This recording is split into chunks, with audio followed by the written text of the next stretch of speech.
হামজাকে দাও ঘরে ঘরে জীবন দিতে অকাতরে, আমার কাবা ভাঙতে এলে পাঠাও আবাবিল।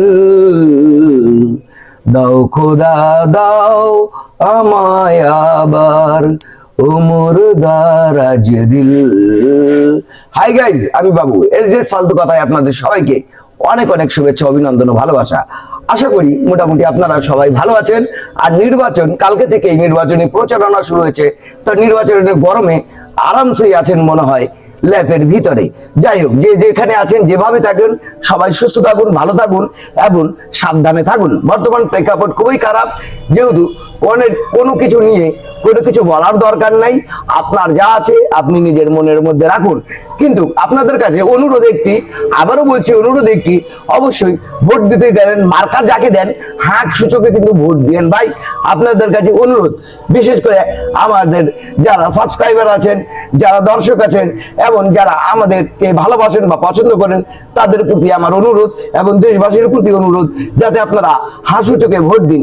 হাসু চোখে ভোট দিলে এগিয়ে যাবেন আপনি। হাসু চোখে ভোট দিয়ে এলে এগিয়ে যাবে বাংলাদেশ। হাসু চোখে ভোট দিলে দাসত্ব মুক্ত হবে বাংলাদেশ। হাসু চোখে ভোট দিলে দুর্নীতি মুক্ত হবে বাংলাদেশ। হাসু চোখে ভোট দিলে স্বাধীনতা ফিরে পাবে বাংলাদেশ।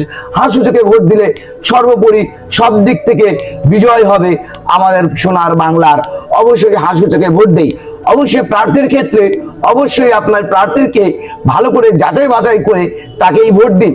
যাকে আপনাকে যোগ্য মনে হচ্ছে তাকে অবশ্যই ভোট দিন, কারণ তাদেরকেও সুযোগ দেওয়া উচিত। কারণ আমাদের প্রতিনিয়ত আমরা 1971 থেকে 2024 পর্যন্ত দেখে এসেছি, যারাই আমাদের এখানে রাষ্ট্রপ্রধান হয়েছে তারাই মোটামুটি সবাই লুটপাট করে আঙ্গুল ফুলে কলা গাছ হয়েছে। আমাদের দেশের টাকা পয়সা তারা বিভিন্ন দেশে বিভিন্নভাবে পাচার করে আমাদের দেশটিকে একবারে দেউলিয়া করে রেখেছিলেন এবং রেখে গিয়েছেন। এমন তো অবস্থায় আমাদের বর্তমান যে প্রেক্ষাপট, এই বর্তমান প্রেক্ষাপট থেকে আমাদের রিজার্ভ যদি বাড়াতে চাই অথবা আমাদের দেশটিকে মধ্যম আয়ের দেশের মধ্যে যদি নিয়ে যেতে চাই, তবে অবশ্যই আমাদেরকে হাসু চোখে এবং যোগ্য প্রার্থীর সন্ধান করতে হবে।